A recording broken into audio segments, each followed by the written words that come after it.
Street Actu. Street Actu.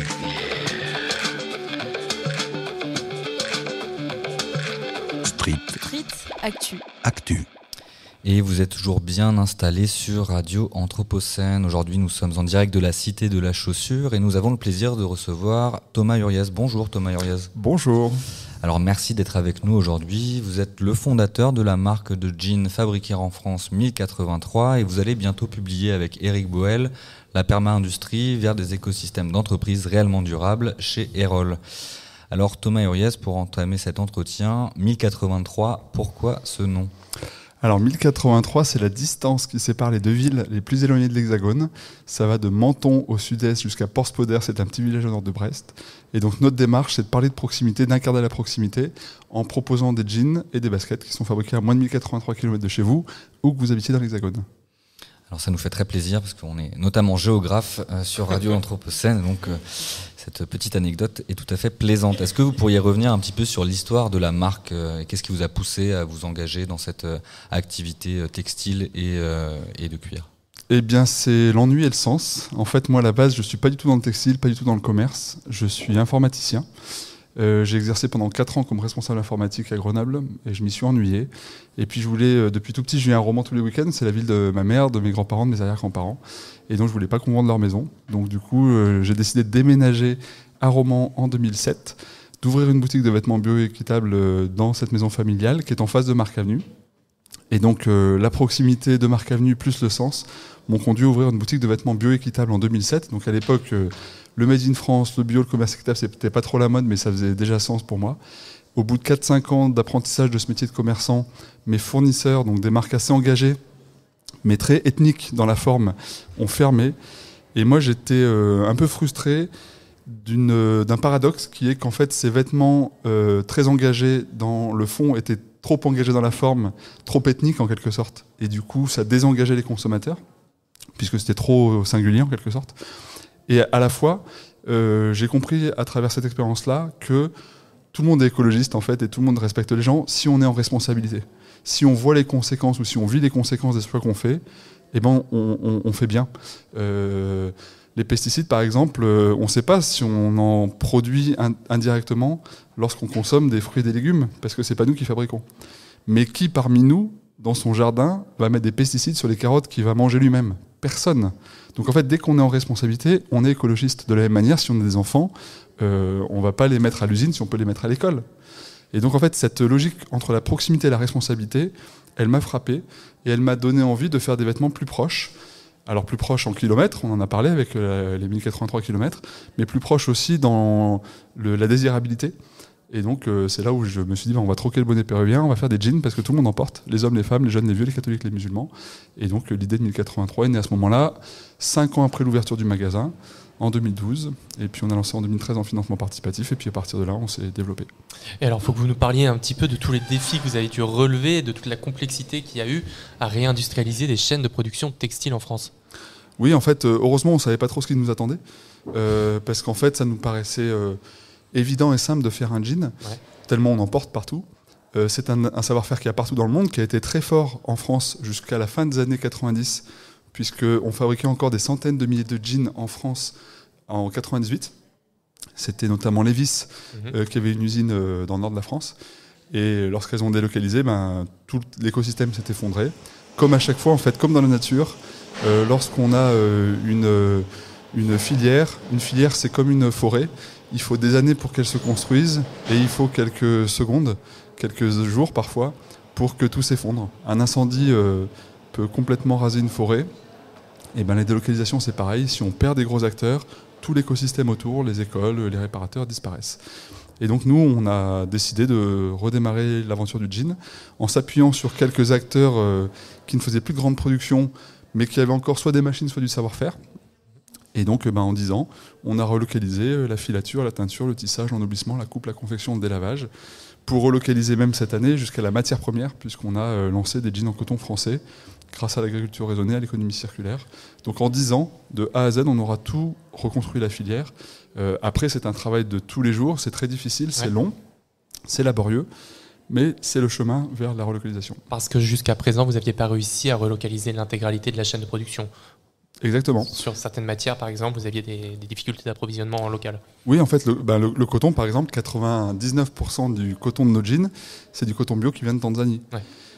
Mais c'était 100% l'an dernier. Là, c'est 99% parce que l'an dernier, on a planté du coton dans le Gers et dans la Drôme.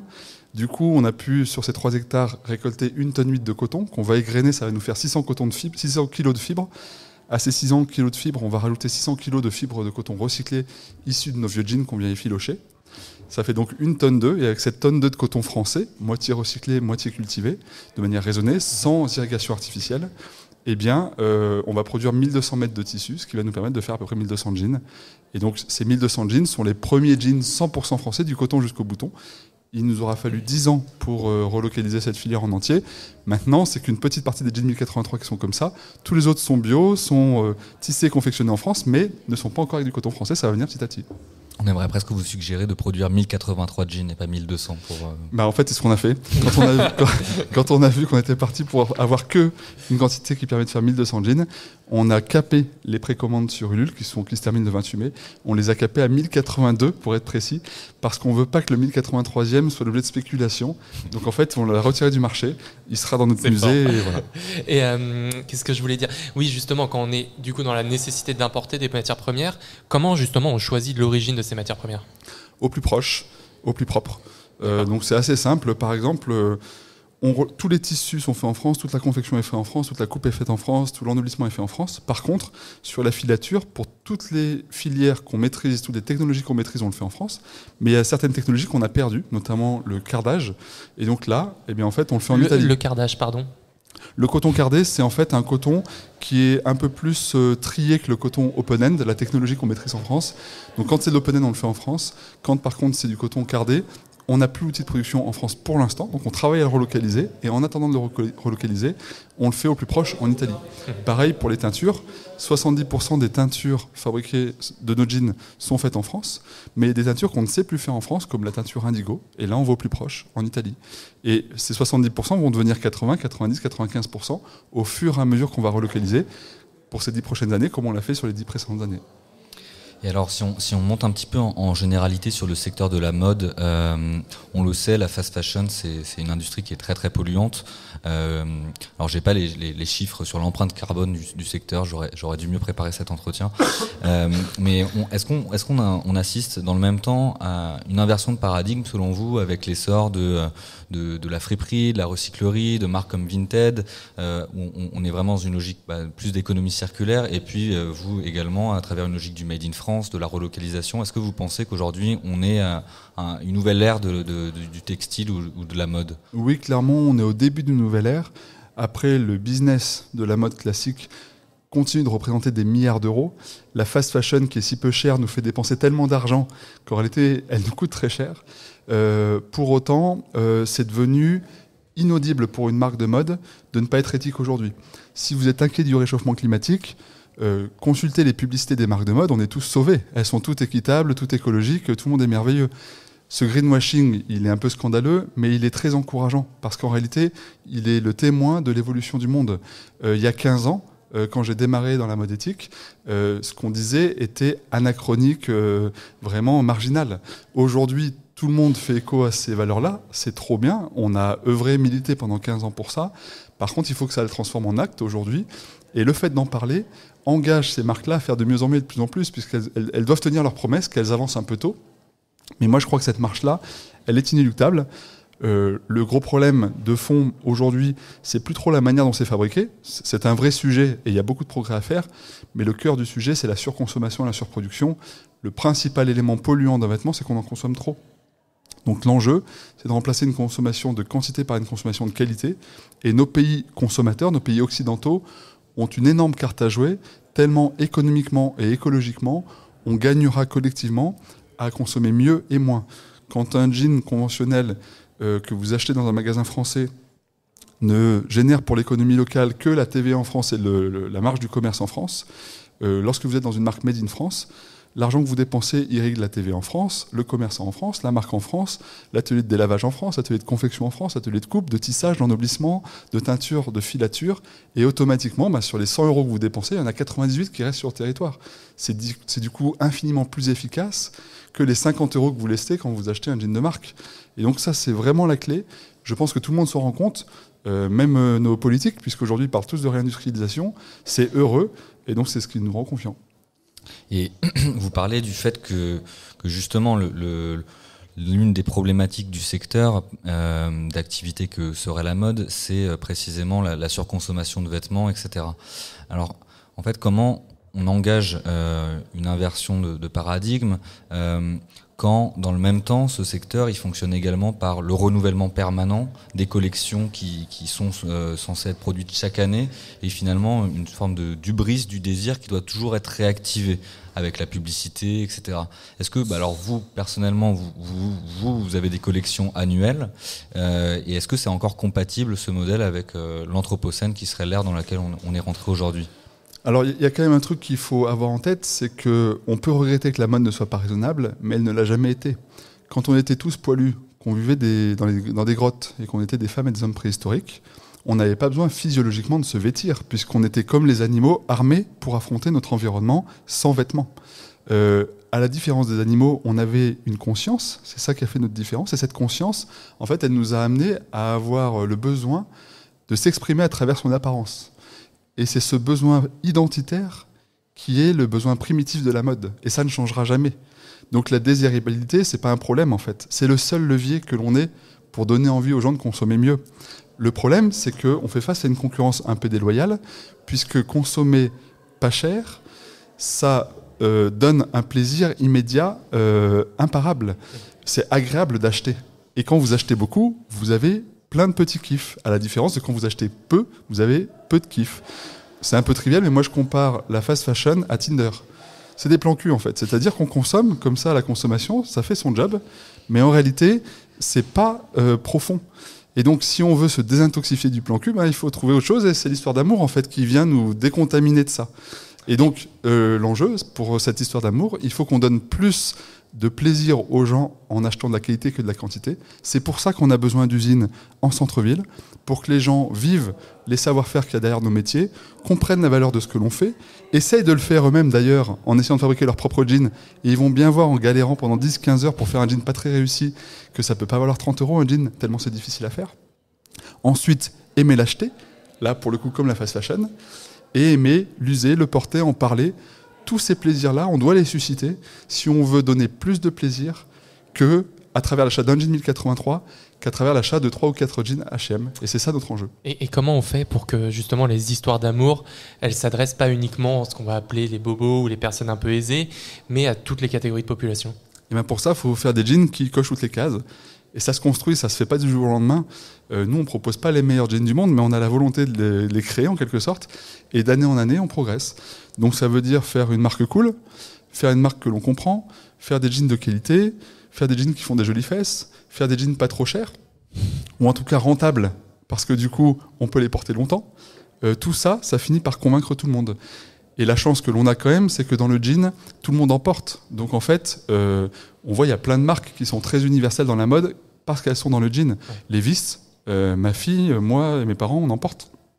Par contre, Damar ou Jennifer, mes parents ne portent pas du Jennifer et ma fille ne porte pas de Damar. Ouais. Donc en fait, cette chance dans le jean, c'est qu'on peut vraiment fédérer tout le monde. C'est universel comme les valeurs que l'on porte en fait. Et comment est-ce que vous sentez l'accompagnement des politiques publiques par rapport à votre projet et aux projets qui s'emparent de la réindustrialisation de l'industrie textile ? Eh bien, ils suivent comme toujours, c'est leur rôle en fait. On attend des politiques qui soient dans la locomotive du monde.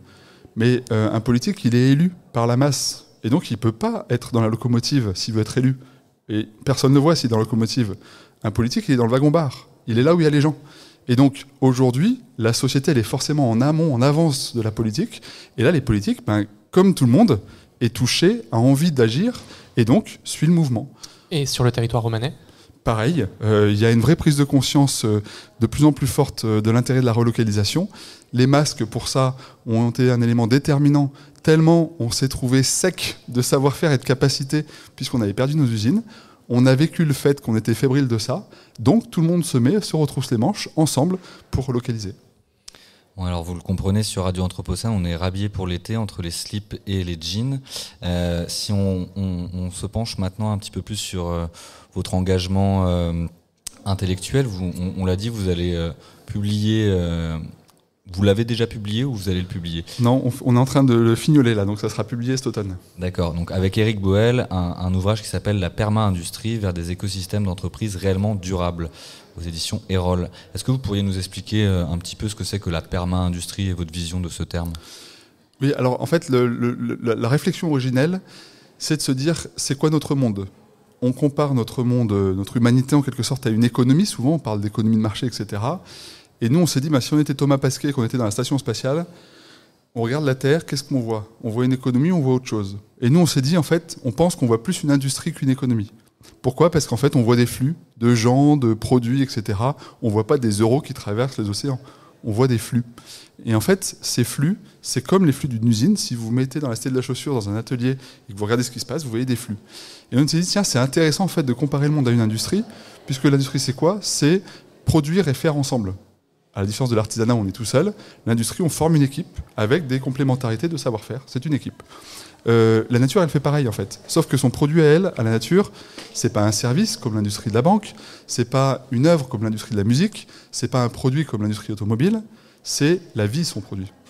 Et donc, son produit, ce qui est fou avec la nature, c'est qu'elle est capable de le produire avec une intensité et une résilience qui est infinie.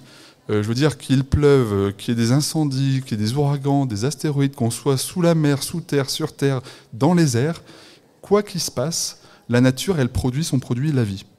Et donc, cette capacité-là, on l'a trouvée très inspirante, on l'a trouvée plus éloquente que n'importe quelle industrie humaine, et on s'est dit, qu'est-ce qu'on peut tirer de la stratégie de la nature dans notre industrie à nous ? Et on a identifié 6 facteurs clés de succès, dont on s'inspire. Donc l'industrie, elle crée le produit inlassablement. L'industrie, elle crée du lien. La nature, elle crée du lien, elle s'interconnecte tout le temps. Une feuille qui tombe d'un arbre, et ben en fait, la nature va en faire quelque chose, des fourmis, elle va être décomposée. La nature, elle est circulaire. Donc il n'y a jamais de déchets. La nature, elle se limite. Donc elle est capable de se dire stop. Ce qu'on dit à nos enfants, mais ce qu'on est peu capable de faire professionnellement, ça on doit l'apprendre, on doit gagner en maturité là-dessus. La nature, elle se diversifie. Et cette diversification, elle est très importante parce qu'il n'y a rien de monolithique dans la nature. Et donc tous ces éléments-là font que du coup on se dit, il y a vraiment beaucoup de choses à apprendre dans la nature, surtout dans l'industrie.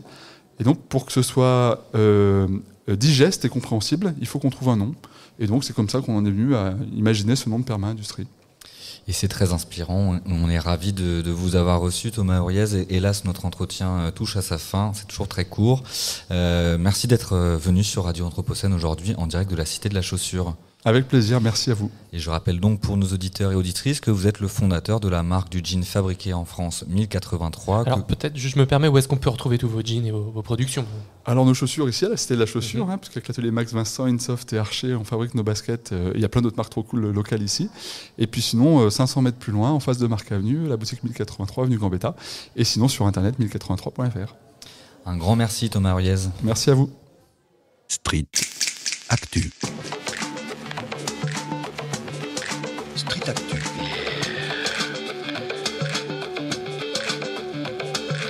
Street Street Actu. Actu.